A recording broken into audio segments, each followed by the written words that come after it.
পুনর্বহালের দাবিতে বাগেরহাটে দ্বিতীয় দফায় 2 দিনের হরতাল পালন করছে সর্বদলীয় ঐক্য পরিষদ। বন্ধ রয়েছে জেলার বেশিরভাগ দোকানপাট ও ব্যবসা প্রতিষ্ঠান। এ নিয়ে আরও জানাতে নগরীর কাটাখালী থেকে যুক্ত হচ্ছেন রামিম চৌধুরী। রামিম, হরতালে সাধারণ জনগণের সমর্থন কতটুকু এবং জরুরি সেবাগুলো ঠিকমতো চলছে কিনা? মিম, এই যে হরতাল কর্মসূচি এটি আমরা দেখেছি যে বাগেরহাটে এই একই দাবিতে কিন্তু এর আগেও এই হরতাল কর্মসূচি পালন করা হয়েছে।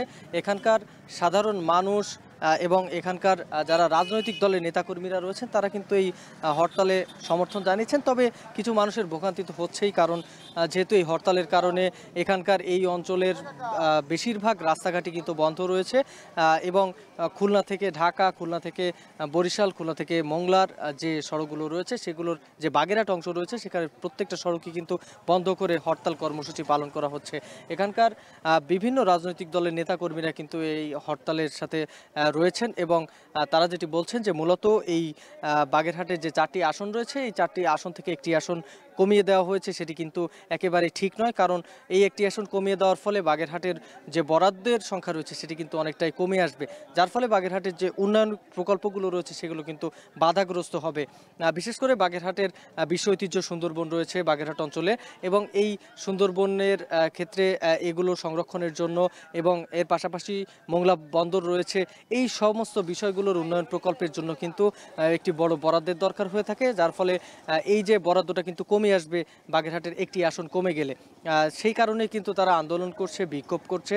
আমরা দেখেছি যে সকাল থেকে বিভিন্ন রাজনৈতিক দলের নেতাকর্মীরা কিন্তু মাঠে ছিলেন এবং প্রত্যেকটা এলাকাতে বাগেরহাটের যে 9টি উপজেলা রয়েছে প্রত্যেকটা এলাকাতেই কিন্তু তারা বিক্ষোভ করছেন, সমাবেশ করছেন, মিছিল করছেন। আমরা দেখেছি সকাল থেকেই বিভিন্ন এলাকাতে এবং যে প্রধান সড়কগুলো রয়েছে বাগেরহাট অংশের সেই প্রত্যেকটা সড়কই কিন্তু বন্ধ করে এই হরতাল পালন করা হচ্ছে।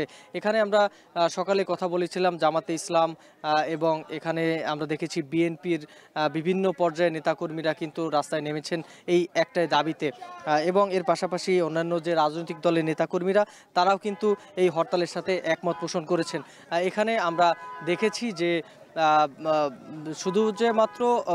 শুধুমাত্র যে জরুরি পরিষেবাগুলো রয়েছে সেগুলো চালু রেখে বাকি সব কিছু কিন্তু বন্ধ রাখা হয়েছে এই হরতালের কারণে এবং তাদের একটাই দাবি যে এই 4টি যে আসন সেটি কিন্তু পুনর্বহাল রাখতে হবে। তো এই ছিল আমার কাছে হরতালের সবশেষ খবর। খুলনা থেকে সরাসরি যুক্ত হয়েছিলেন সহকর্মী রামিম।